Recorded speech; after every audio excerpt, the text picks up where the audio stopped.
Saya ingin kita semua di penghujung Ramadan ini mengevaluasi diri, bermuhasabah. Aktivitas kita untuk bermuhasabah artinya untuk menghitung. Menghitung apa? Menghitung amal kita untuk menjadi ibrah pelajaran buat kita, bukan untuk pamer, bukan untuk ria. Amal yang kita hitung, sudah berapa banyak ibadah yang kita kerjakan di bulan suci Ramadan? Sudah berapa sedekah yang kita keluarkan selama Ramadan? Sudah berapa salat fardu dan sunnah yang kita amalkan di bulan Ramadan? Sudah berapa juz Al-Quran yang kita baca? Sudah berapa amal-amal kebaikan yang kita kerjakan di bulan suci Ramadan ini? Bukan untuk kita hitung dalam rangka kita pamer, petantang petenteng, wah ini amal gue udah banyak. Bukan. Tapi muhasabah ini adalah sebuah proses untuk melihat ke dalam diri kita. Karena dalam sabda Nabi SAW, amal ibadah puasa dan tarawih itu, qiyamul lail, itu harus dilandasi dengan apa? Bukan hanya imanan, tetapi juga wahtisaban. Ada dua landasan kita beribadah di bulan Ramadan dari awal kemarin sampai hari ini dan sampai akhirnya kita menyelesaikan ibadah Ramadan. Harus ada dua landasan ini, tidak boleh terpisah satu sama lain. Apa? Yang pertama, harus dilandasi rasa iman kepada Allah, berangkat dari keimanan yang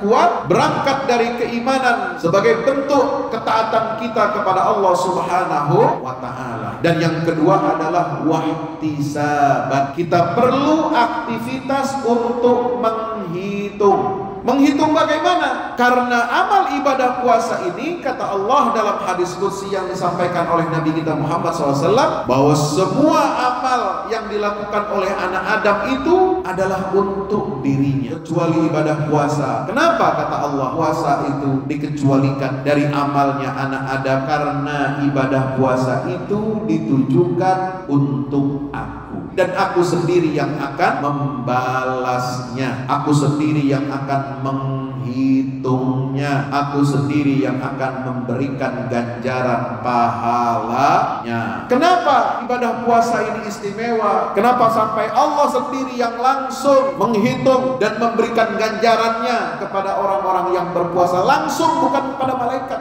diberikan delegasi? Karena ibadah puasa ini adalah syariat yang penting untuk apa? Menahan diri kita. Ini syariat yang namanya menahan diri. Semua amal ibadah itu sifatnya mengerjakan. Tapi kalau puasa, setelah niat kita malam hari, kemudian kita sahur, masuk terbit fajar, terdengar azan subuh, nah kita langsung menahan diri. Apa fungsi untuk menahan diri kita ini? Menahan diri ini akan membentuk karakter takwa kita kepada Allah Subhanahu wa ta'ala. Menahan diri ini ibadah syariat yang penting. Kenapa? Karena takwa kepada Allah bukan hanya mengerjakan, tapi juga meninggalkan apa-apa yang dilarang oleh Allah. Jadi ibadah puasa ini komplit. Ada ketaatan melaksanakan perintah Allah, ada menahan diri, menjauhkan diri kita dari apa? Larangan-larangan Allah. Ini pembentukan karakter takwa.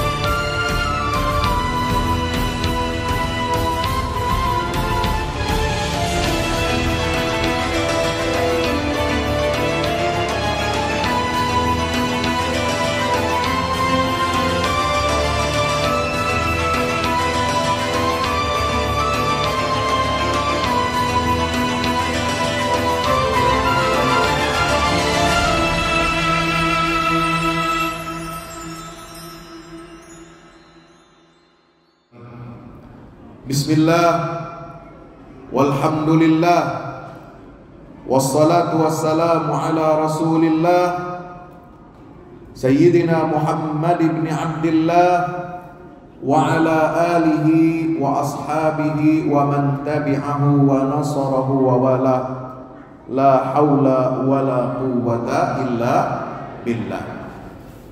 Subhanaka la ilma lana illa ma 'allamtana innaka antal alimul hakim. Rabbi zidna ilma warzuqna fahma. Bapak-bapak, ibu-ibu, hadirin jamaah i'tikaf jamaah salat subuh Masjid Raya Al-Musyawarah yang insya Allah mudah-mudahan kita semua senantiasa dirahmati Allah Ta'ala. Amin. Amin ya Rabbal Alamin. Bersyukur kepada Allah.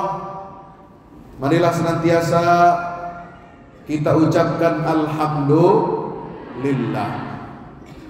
Alhamdulillah kita sudah memasuki hari yang ke-25 bulan Ramadan. Kita sudah berada di penghujung Ramadan. Tamu bulan mulia, bulan yang agung yang kita tunggu-tunggu. Momentum kehadirannya sejak beberapa bulan yang lalu. Ramadan yang bisa kita lakukan, bisa kita isi hari-harinya dengan penuh khidmat beribadah kepada Allah. Ramadan yang sejak 2020, 21 dan 22 kita tidak bisa melakukan aktivitas ibadah Ramadan dengan bebas tanpa pembatasan-pembatasan seperti yang pernah kita alami. Alhamdulillah tahun ini kita semuanya mendapatkan keberkahan, mendapatkan karunia nikmat yang besar dari Allah Subhanahu wa Ta'ala. Tahun lalu barangkali masih ada saudara-saudara kita, baik jamaah laki-laki maupun jamaah perempuan, yang hadir, yang itikaf di masjid ini, tetapi kemudian tahun ini tidak lagi membersamai kita. Betul? Woi, Assalamualaikum. Alhamdulillah.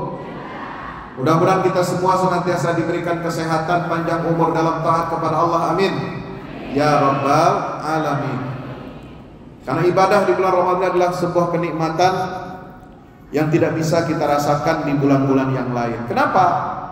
Karena ibadah di bulan Ramadan ini kolosal. Ibadah Ramadan ini massal. Sehingga apa?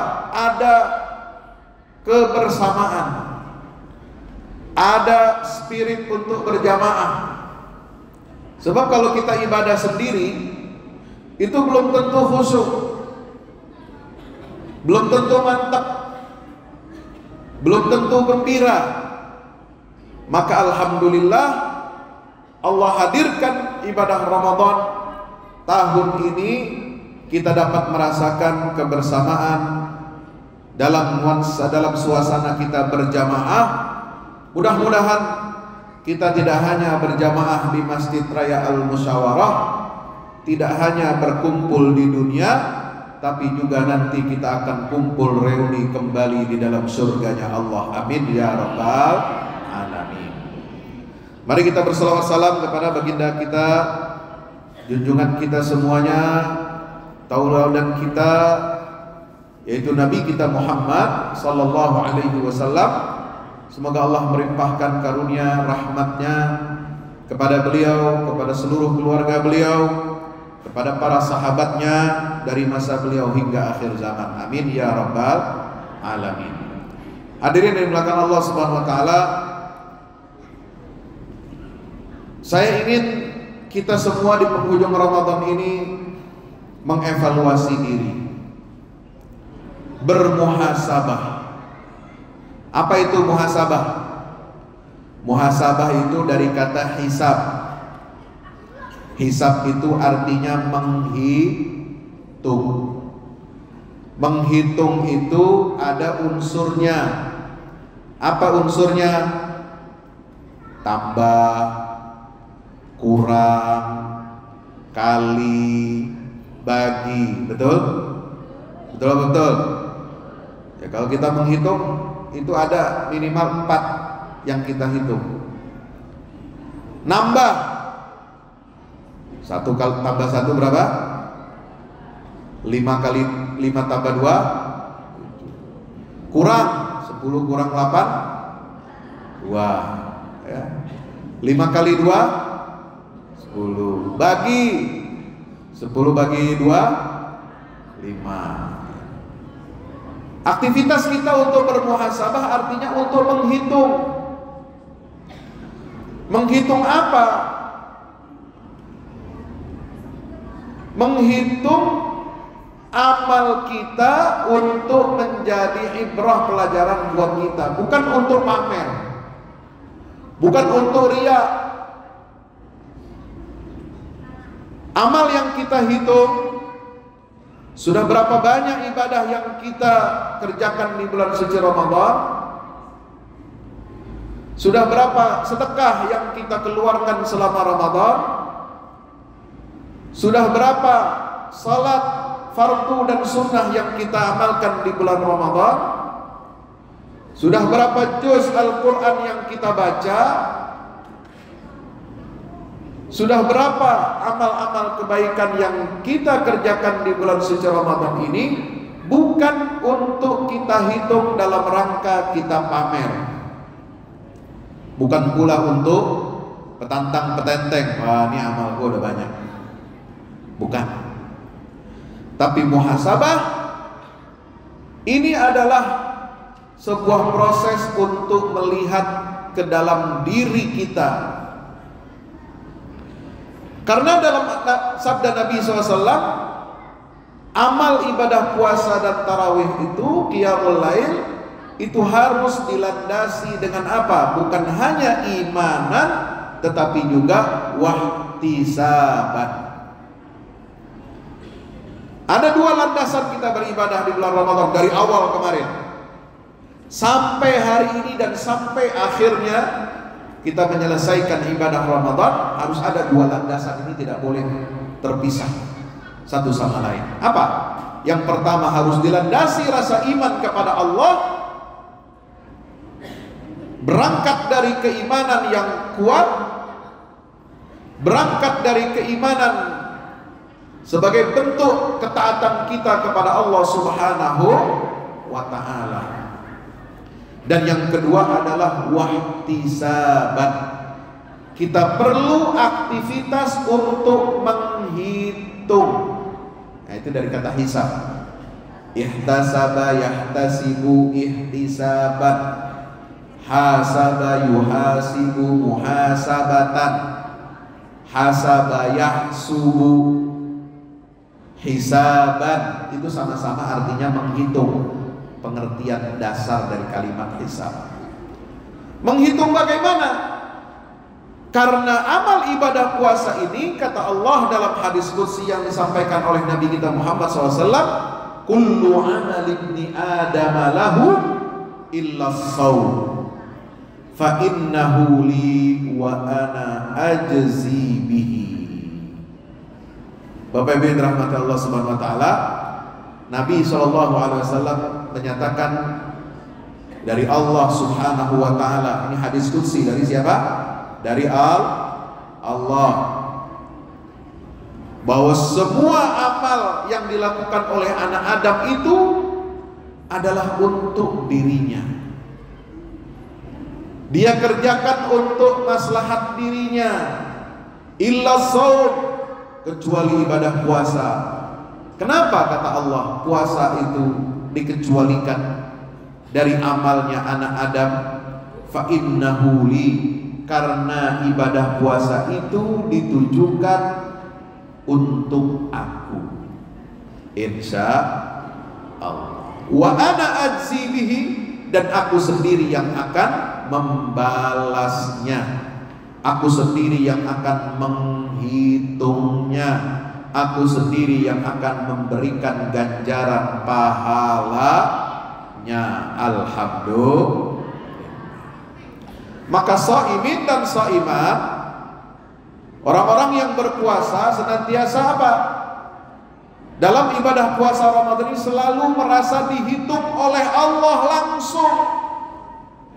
Kalau amal ibadah yang lain, Pak, sholat, zakat, haji, umroh, sedekah, santunan anak yatim, fakir miskin, ya, baik kepada tetangga, bakti sama orang tua, itu semua yang mencatat dan menghitung siapa?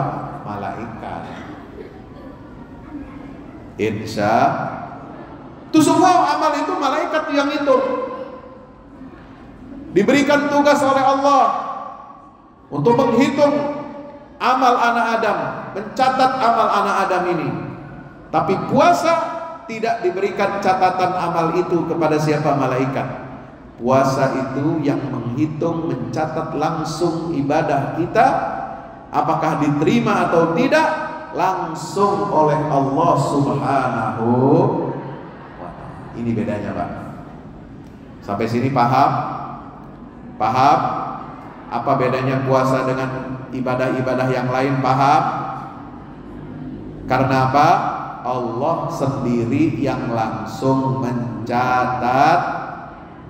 Makanya Nabi SAW mengatakan imanan wahtisaban. Ini Allah sendiri yang menghitung, yang mencatat ya. Bapak Ibu yang rahmati Allah Subhanahu wa taala. Apa rahasia? Kenapa ibadah puasa ini istimewa dalam pandangan Allah Jalla Jalaluhu Subhanahu wa taala? Kenapa sampai Allah sendiri yang langsung menghisab, menghitung dan memberikan ganjarannya kepada orang-orang yang berpuasa langsung, bukan kepada malaikat diberikan delegasi itu? Karena ibadah puasa ini adalah syariat yang penting untuk apa? Menahan diri kita. Ini syariat yang namanya menahan diri. Bu, kalau ibu sholat itu mengerjakan apa menahan? Pak, kalau sholat itu mengerjakan atau menahan diri? Mengerjakan. Kalau zakat menahan diri atau mengerjakan, menunaikan? Menunaikan. Kalau zakat nggak mungkin menahan diri tidak berzakat namanya. Kalau menahan uangnya, iya, betul. Sedekah mengerjakan, menunaikan atau menahan diri? Menunaikan. Semua amal ibadah itu sifatnya mengerjakan ya. Tapi kalau puasa, setelah niat kita malam hari, kemudian kita sahur, makan ya, minum. Kalau bapak ibu mau berhubungan suami istri ya malam ya. Nah, ada waktunya malam cuma sebentar, nggak boleh kelewat waktunya ya. Masuk terbit fajar, terdengar azan subuh, nah kita langsung menahan diri. Betul. Menahan diri untuk apa? Tidak makan, tidak minum, tidak berhubungan suami istri, tidak melakukan hal yang membatalkan ibadah puasa. Hadirin yang dimuliakan Allah Subhanahu wa taala, maka syariat ibadah puasa ini adalah syariat menahan diri. Apa fungsi untuk menahan diri kita ini? Menahan diri ini akan membentuk karakter takwa kita kepada Allah Subhanahu wa ta'ala. Menahan diri ini ibadah syariat yang penting. Kenapa? Karena takwa kepada Allah bukan hanya mengerjakan. Halo? Ya. Takwa itu bukan hanya imtithalul awamir, mengerjakan perintah-perintah, tapi juga meninggalkan apa-apa yang dilarang oleh Allah. Imtithalul awamir itu baru satu sisi kalau kita mengerjakan perintah. Tapi ada ketakwaan di sisi yang lain adalah ijtinabun nawahi, mencegah diri, menjauhkan diri, meninggalkan perbuatan-perbuatan yang dilarang oleh siapa? Allah. Nah, ibadah puasa ini memberikan keseimbangan, Pak. Ada aspek mengerjakan imtithalul awamir, ya ayyuhalladzina amanu kutiba alaikumus shiyam, itu awamir kita kerjakan kan. Tapi inti ibadah puasa mengerjakan perintah Allah, intinya apa? Bukan mengerjakan lagi, tapi menahan diri. menjauhkan diri dari apa yang dilarang oleh Allah Subhanahu wa ta'ala. Inilah karakter takwa. Ya. Jadi pada puasa ini komplit. Ada ketaatan melaksanakan perintah Allah, ada menahan diri, menjauhkan diri kita dari apa? Larangan-larangan Allah. Ini pembentukan karakter takwa. Sampai sini paham? Paham? Jangan sampai udah 25 hari kita puasa Ramadan, kita belum paham substansi ibadah Ramadan yang kita jalani. Untuk apa? Membentuk karakter ketakwaan di dalam diri kita. Bahwa yang namanya bertakwa kepada Allah bukan hanya mengerjakan perintah, tapi juga harus sanggup, harus bertekad untuk menjauhkan diri, meninggalkan perbuatan-perbuatan maksiat, apa-apa yang dilarang oleh Allah Subhanahu wa ta'ala. Coba periksa ayat surat An-Nahl ayat 90. Periksa An-Nahl ayat 90. Ayatnya berbunyi apa? Ini yang paling sering khatib kalau khutbah Jumat. Ini bapak-bapak nih yang dengerin khutbah Jumat. Bapak-bapak dengar nggak khutbah Jumat? Woi, dengar nggak khutbah Jumat? Jangan-jangan dengarnya khutbah yang kedua aja pas amin, pas doa. Kalau khutbah Jumat sampai duduk di dalam Masjid Al-Musyawarah, habis sholat sunnah, khotib naik mimbar, setannya Masya Allah ya, langsung mata merem.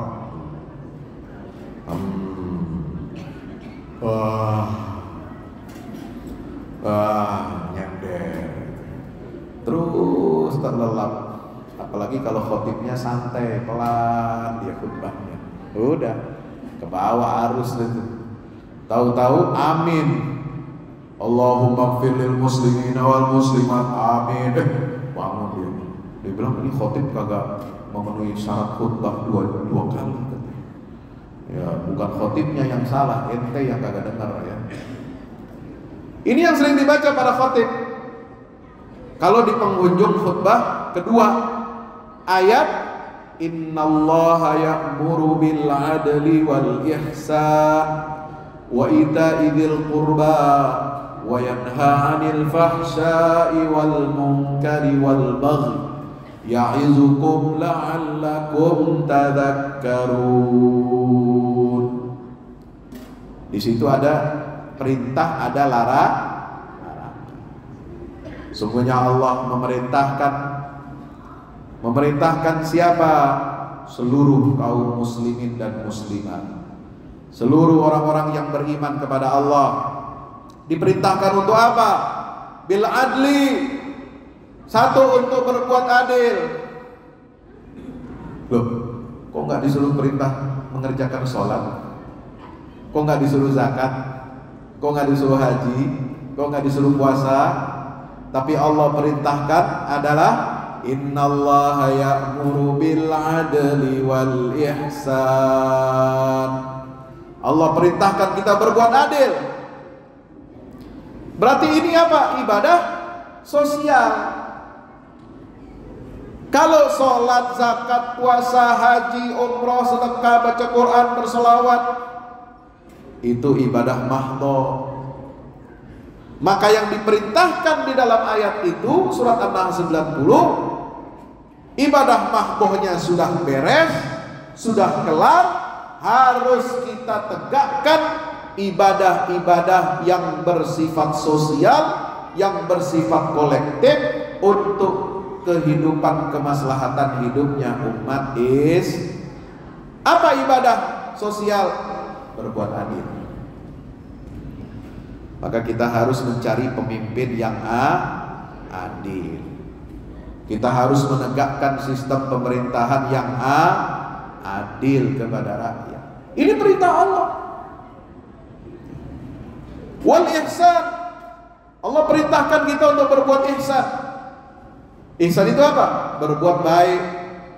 Baik kepada Allah, baik kepada sesama makhluk, baik kepada sesama manusia, baik kepada lingkungan hidup dan lingkungan yang ada di sekitar tempat tinggal kita. Itulah ihsan. Ini ibadah bukan? Ibadah. Ibadah Pak, berbuat baik kepada binatang. Ya, kemarin viral ada imam lagi baca, imam salat tarawih di Aljazair, bacaannya enak, kucing naik, disayang, ya. Itu imamnya, mohon maaf Pak, tunanetra, dia nggak lihat, ya, maka dielus-elus, ya, dipegang-pegang bulunya kucing nih, disayang-sayang sama dia. Kucingnya naik lagi ke pundak, malah dicium sama kucingnya. Alhamdulillah, ini jadi berita sampai masuk CNN. Jadi kita harus berbuat ihsan kepada makhluk Allah, pada lingkungan hidup kita buat ihsan. Nggak boleh buang sampah sembarangan, nggak boleh buang duri, paku sembarangan, nggak boleh menyakiti orang, nyakiti tetangga. Ya. Kalau kita mau renovasi rumah aja, kita mesti izin sama tetangga. Ini renovasi rumah, mau bongkar-bongkar rumah, mau pasang keramik, mau nambah cor tingkat, motong-motong besi, motong keramik, itu kan suaranya bising Pak, betul?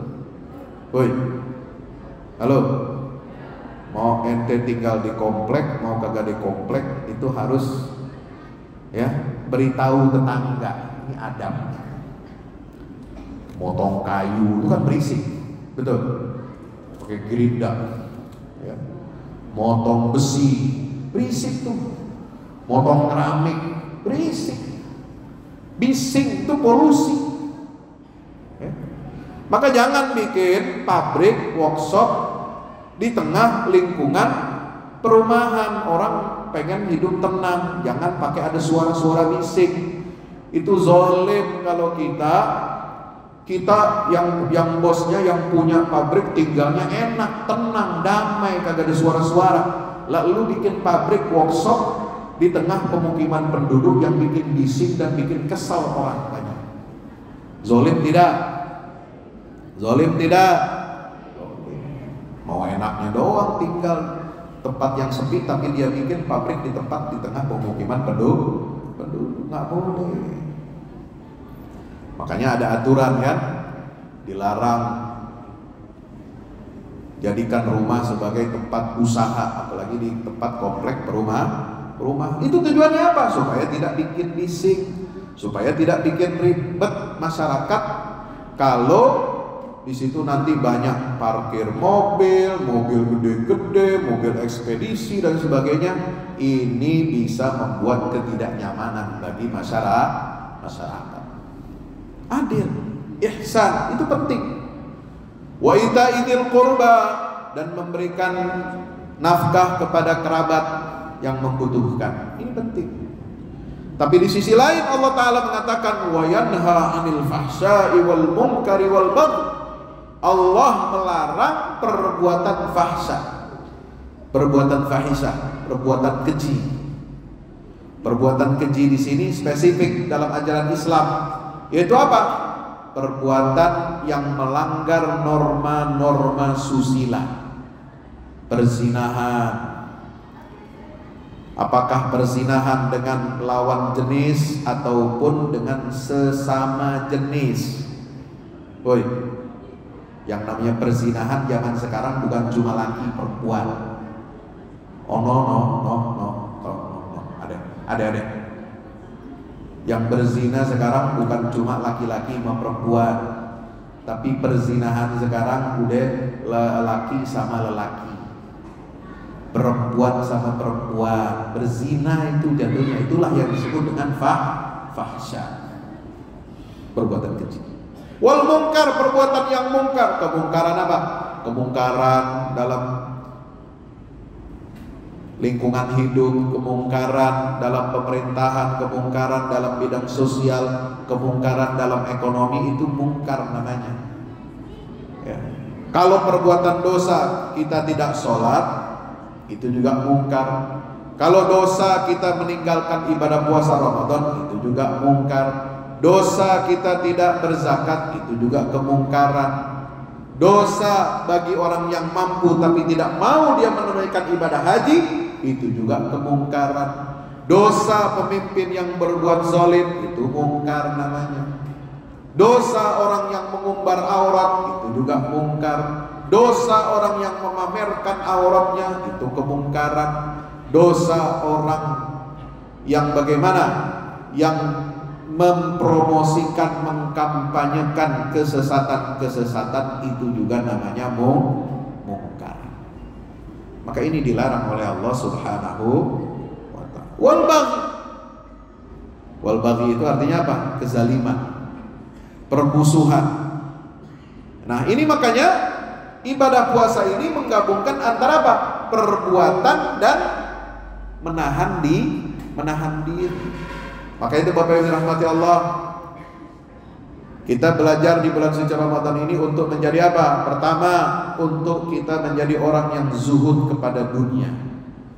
Ini alhamdulillah, kita iktikaf semalam itu sebenarnya simbol bagaimana kita bisa menjauhkan diri dari kenyamanan, kenikmatan hidup. Ya, ini simbol kecil.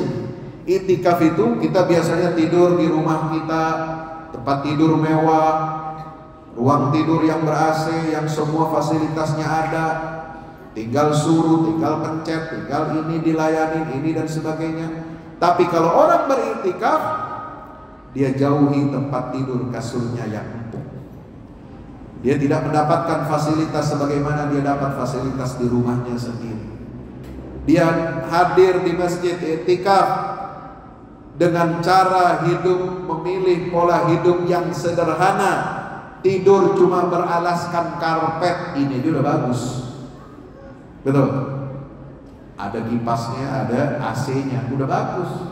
Tapi itu sudah menjadi simbol bahwa kita untuk sementara waktu di 10 hari terakhir bulan suci Ramadan itu dapat menjadikan diri kita ini sebagai hamba yang zuhud kepada dunia.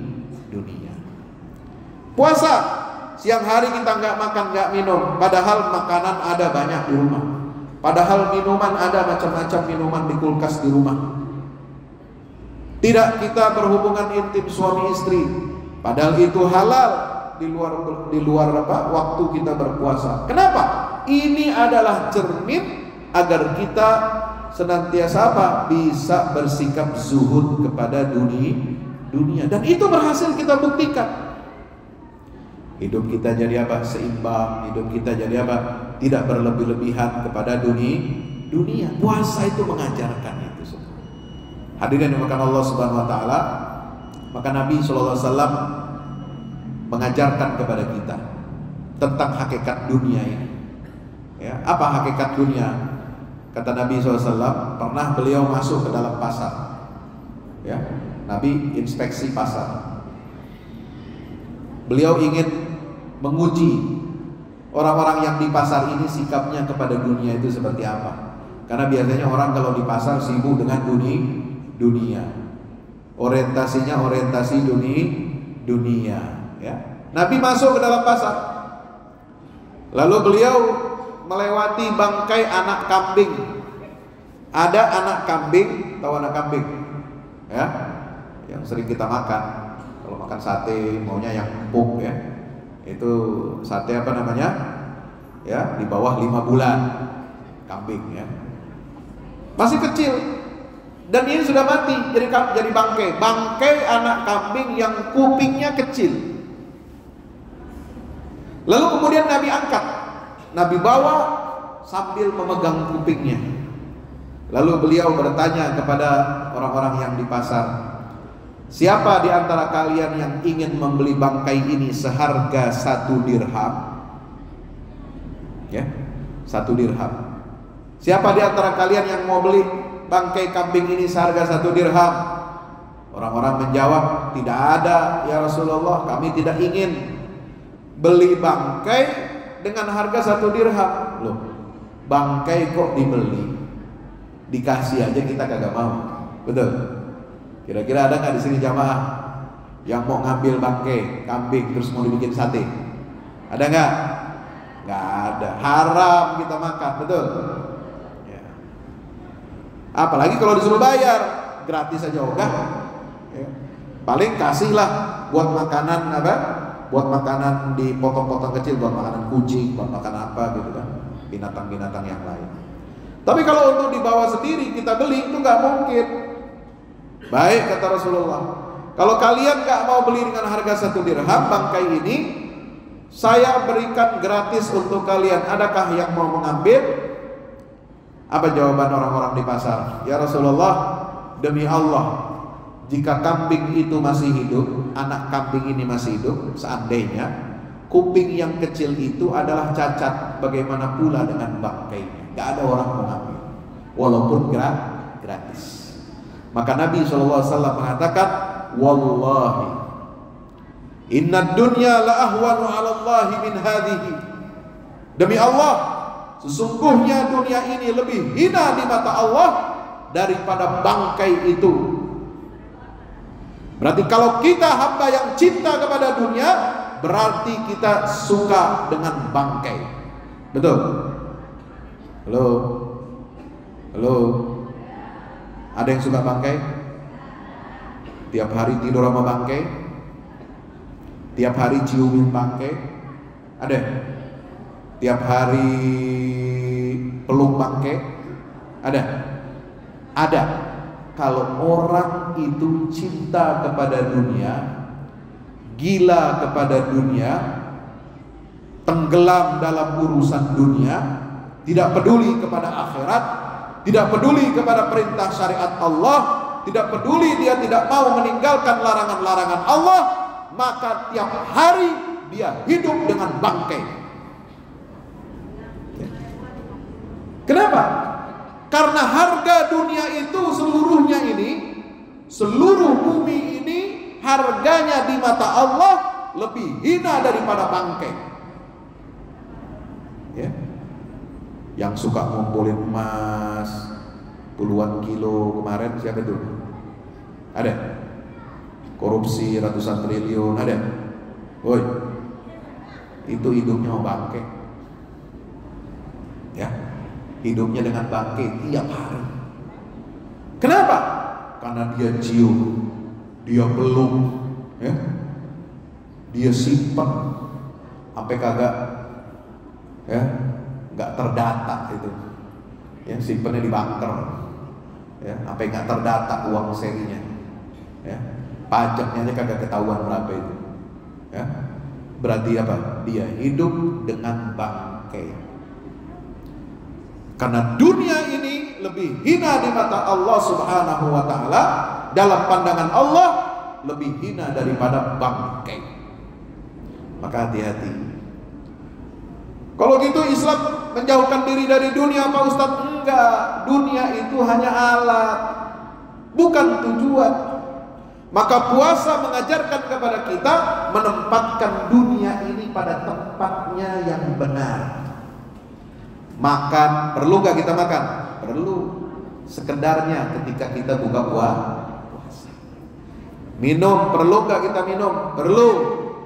Tapi kita harus meninggalkan apa minuman-minuman yang dilarang oleh Allah. Hubungan seksual perlu tidak? Perlu. Tapi harus dalam batas dan rangka, dalam kerangka apa? Pernikahan syariat yang dihalalkan oleh Allah Subhanahu wa ta'ala. Bukan hubungan seksual kapan saja, di mana saja, udah kayak binatang. Zaman sekarang ini, na'udzubillah min, bahkan dengan sesama jenis, anjing aja kagak mau. Woi, kucing ada kucing, kawin sesama jenis kagak ada, ya. Tapi manusia ini masya Allah, na'udzubillah min zalik, ada yang melanggar aturan-aturan Allah, dia bangga dengan mengatakan ini adalah kebebasan hak asasi manusia. Palelupea. Apa hak asasi manusia? Mau nggak dia pembela aktivis HAM itu, kalau korban Mereka yang suka melakukan hubungan sesama jenis, lalu kemudian dia kena HIV, kemudian tubuhnya hancur, kemudian dia punya penyakit macam-macam, penyakit kelamin. Ya, penyakit kelamin paling berbahaya, apalagi kalau dilakukan karena hubungan sesama jenis. Mau tidak mereka mendampingi? Mau tidak mereka kalau korban itu mati, dia mau doakan, mau sholatkan, mau kuburin jenazahnya? Nggak ada yang mau. Maka itu jangan sok jadi humanis, sok jadi pahlawan. Ini kemungkaran.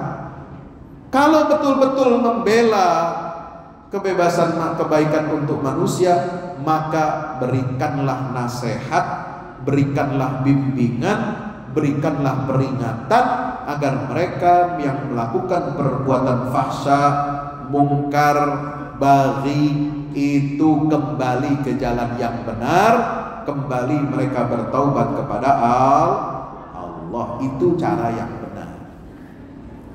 Hadirin bukan Allah Ta'ala. Maka itulah puasa mengajarkan kita untuk menjadi orang yang betul-betul bertakwa lahir batin. Puasa mengajarkan kepada kita kesalehan pribadi. Puasa mengajarkan kita kesalehan sosial, sering berbagi. Makanya tadi hitungan itu kan apa? Kita jangan cuma pinter ngitung itu nambah, apalagi ngurang. Kalau ngurang ini paling gak mau kita, betul? Ya, kalau nambah boleh Pak Ustadz, tapi kalau kurang jangan. Ya. Kali, boleh banget katanya, kalau dapat keuntungan berkali-kali lipat. Tapi mari kita letakkan dalam konteks ibadah. Apakah ibadah kita nambah? Apakah ibadah kita berkurang? Apakah pahala yang kita dapatkan dari ibadah itu berlipat ganda? Atau sebaliknya, dosa-dosa kita ini berlipat ganda? Na'udzubillah min. Maka disitulah kita harus apa? Kita harus bermuhasabah. Ya, kita wujudkan kesalehan sosial ini dapat di bulan Ramadan dengan apa? Banyak berderma, bersedekah di bulan suci Ramadan. Ada fakir miskin yang membutuhkan bantu. Ada orang mau buka puasa bersama, berikan makanan, minuman untuk buka puasa. Ada yang mau bangun masjid, bantu semampu kita. Ada yang mau bikin pesantren, bantu semampu kita. Enggak harus banyak, enggak harus bagaimana-bagaimana, enggak. Yang penting kita bisa menginfakkan harta kita di jalan Allah. Sebab kalau harta tidak diinfakkan di jalan Allah, tidak dikelola dengan baik dan benar sesuai dengan tujuan syariat Allah Subhanahu wa taala, maka harta yang kita miliki, yang kita cari dengan susah payah, dia akan menjadi bahan bakar kita di dalam neraka. Na'udzubillah. Innal ladzina kafaru. Ali Imran ayat 10, buka. Lan tughniya anhum amwaluhum wala auladuhum minallahi syai'a. Orang-orang kafir ayo kita jadikan pelajaran. Mereka tidak akan bisa ditolong oleh anaknya, oleh harta-harta yang mereka miliki. Harta dan anak yang mereka punya tidak bisa menolong mereka, tidak akan bisa membela mereka di hadapan Allah Subhanahu wa taala di yaumil qiyamah. Wa ulaika hum waqudun nar. Bahkan harta dan anak-anak mereka itu bisa menjadi bahan bakar di dalam neraka. Nauzubillah min dzalik. Bapak Ibu dirahmati Allah. Makanya pelajaran yang keempat dari ibadah puasa ini yang harus kita terus muhasabah adalah untuk apa? Membentuk karakter kesalehan publik. Bukan hanya kita saleh secara sosial, bukan hanya saleh secara individu, kita sholat, kita zakat, kita sedekah yang banyak, baca Quran yang banyak, tapi juga kita harus menghadirkan kesalehan publik. Kenapa? Karena ayat yang menutup rangkaian ayat-ayat tentang ibadah puasa di dalam surat Al-Baqarah itu justru adalah isinya larangan bagi orang-orang yang berpuasa untuk apa? Makan harta dengan cara yang batil. Apa ayatnya Pak Ustadz? Buka surat Al-Baqarah 188. Wala ta'kulu amwalakum bainakum bil batil wa tudlu biha ilal hukami litakulu fariqan min amwalin nasi bil ithmi wa antum ta'lamun. Wahai orang-orang yang berpuasa, wahai orang-orang yang lulus dari madrasah Ramadan, jangan kamu makan harta-harta kamu di antara kamu dengan cara yang batil. Apalagi sampai menggunakan harta itu yang kamu kumpulkan dengan cara batil untuk diberikan sebagai suap untuk menyogok para hakim, para pemimpin, para penguasa. Ini ayat tentang puasa. Subhanallah. Ya. Jadi kalau kita berpuasa, bangsa ini puasa betul, negara kita yang mayoritas muslim puasanya puasa betul, maka seharusnya angka korupsi semakin tahun semakin turun. Ya.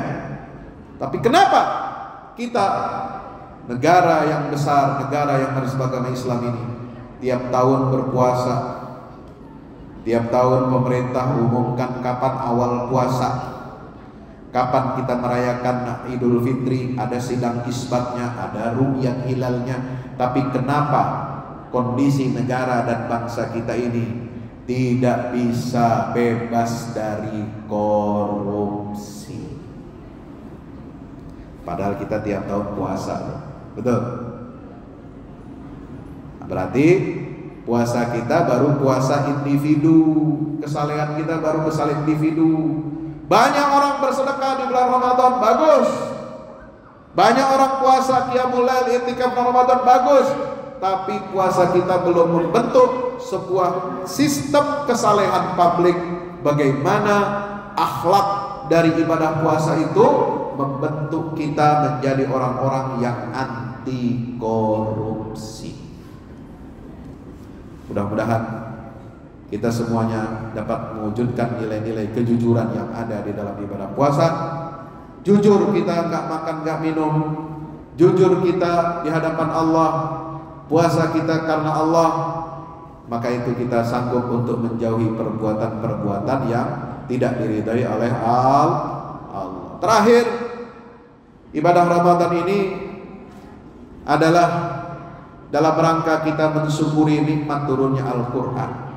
Quran Allah berikan kepada kita, wahyukan kepada umat Rasulullah SAW adalah untuk menjadi apa? Pedoman, menjadi petunjuk ke jalan yang paling lurus yang diridhoi oleh Allah Subhanahu wa taala. Maka itu dengan ibadah Ramadan kita seharusnya menjadi hamba-hamba yang dapat mengaktualkan, mewujudkan nilai-nilai Quran dalam kehidupan kita.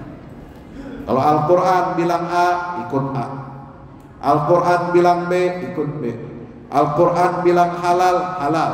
Al-Quran bilang haram, haram. Al-Quran bilang buruk, buruk. Al-Quran bilang jelek, jelek. Al-Quran bilang baik, baik. Maka kita harus menjadikan Quran ini sebagai imam dalam kehidupan kita. Nabi SAW mengatakan, man ja'alal Qur'ana amamahu qadahu ilal jannah. Siapa orang yang menjadikan Quran itu sebagai imamnya, maka imam kita yaitu Al-Quran akan membawa kita masuk ke dalam surga. Amin ya Rabbal. Tapi sebaliknya, wa man ja'alal Qur'ana khalfahu qadahu ilan nar.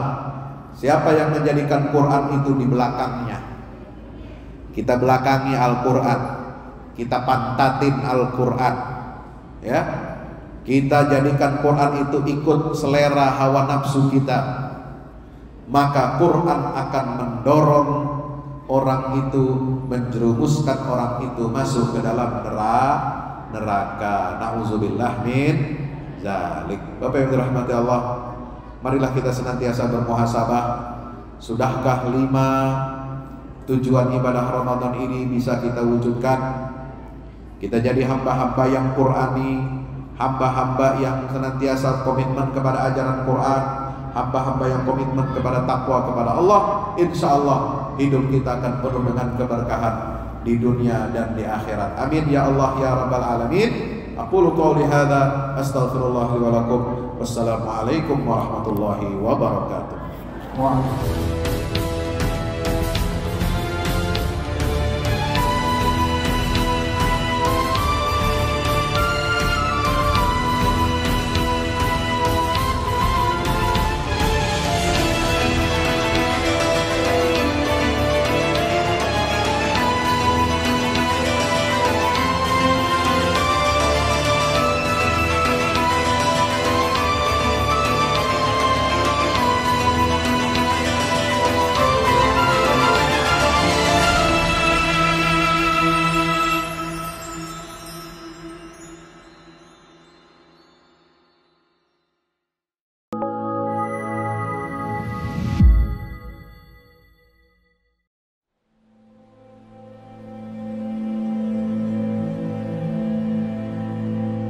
Assalamualaikum sahabat.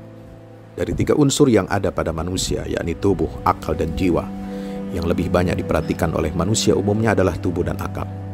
Tubuh kita isi dengan makan bergizi sebanyak 3 kali sehari. Bila perlu kita tambah dengan vitamin dan suplemen. Adapun akal kita isi dengan ilmu pengetahuan. Ilmu apa saja kita pelajari, kita baca, kita berikan nutrisi untuk akal.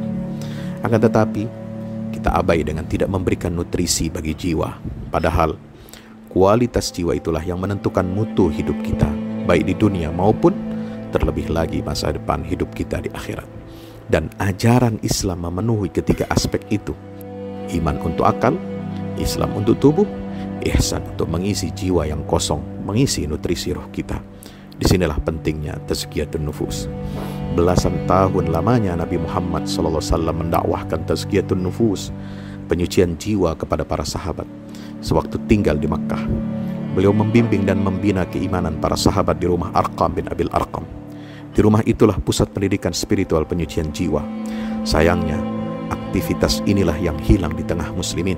Kita tinggalkan salah satu kewajiban dan tujuan terbesar diturunkannya Al-Quran, yaitu tazkiyatun nufus. Dampaknya tidak main-main.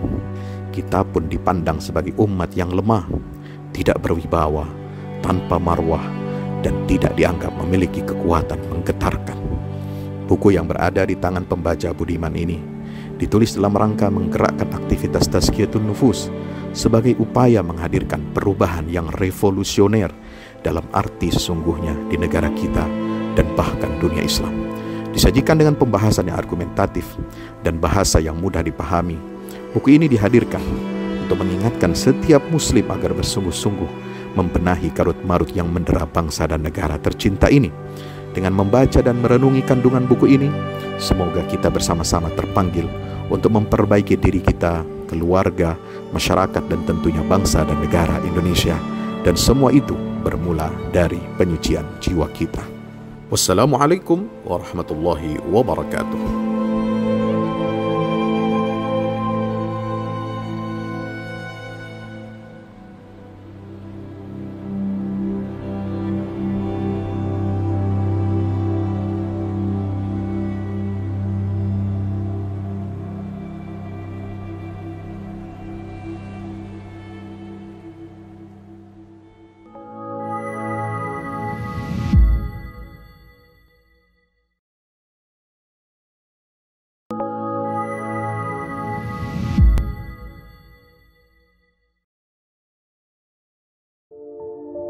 Assalamualaikum warahmatullahi wabarakatuh.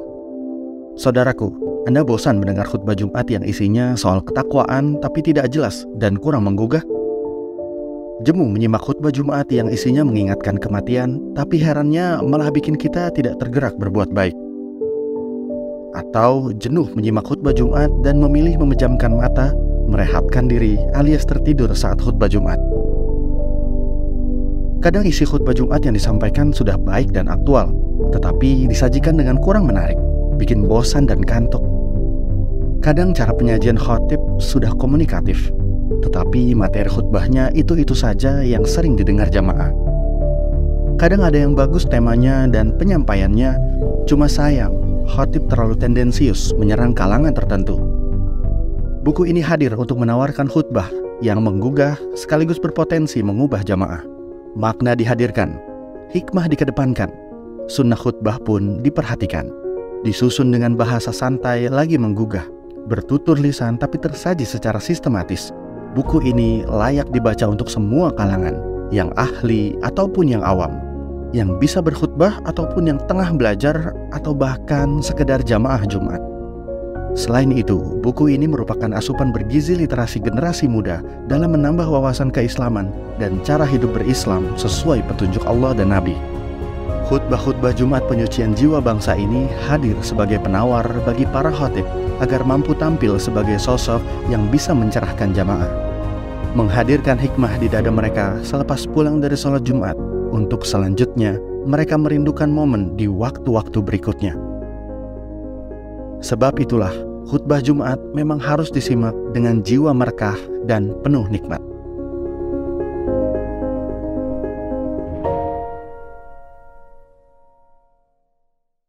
Assalamualaikum warahmatullahi wabarakatuh. Alhamdulillah, kita udah selesai pengecoran rooftop ya. Itu tangga buat ke bawah. Yang ini di atas buat toren 2 biji. Ini semua udah dikeliling tembok. Ya, ini untuk lantai paling atas buat futsal, buat jemuran, buat tanaman hidroponik juga ntar insya Allah. Ya, terus support ya teman-teman. Alhamdulillah terus selesai pengecorannya semuanya. Ya, ini progres kita terbaru. Dan jadi buat olahraga, buat utilities ya, multiguna. Nah, kita turun sini semua. Ini lantai 3. Ini untuk asrama ya, untuk kamar-kamar, dan nah, di situ musola. Nanti di situ musola ya. Ini kamar-kamar dan musola buat santri-santri tahfiz kita insya Allah.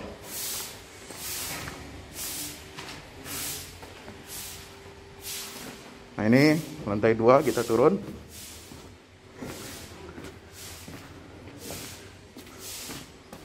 Ini untuk kelas-kelas ya. Kelas-kelas tahfidz, kelas-kelas tadabbur. Insya Allah mau udah jadi. Alhamdulillah berkat dukungan antum semua.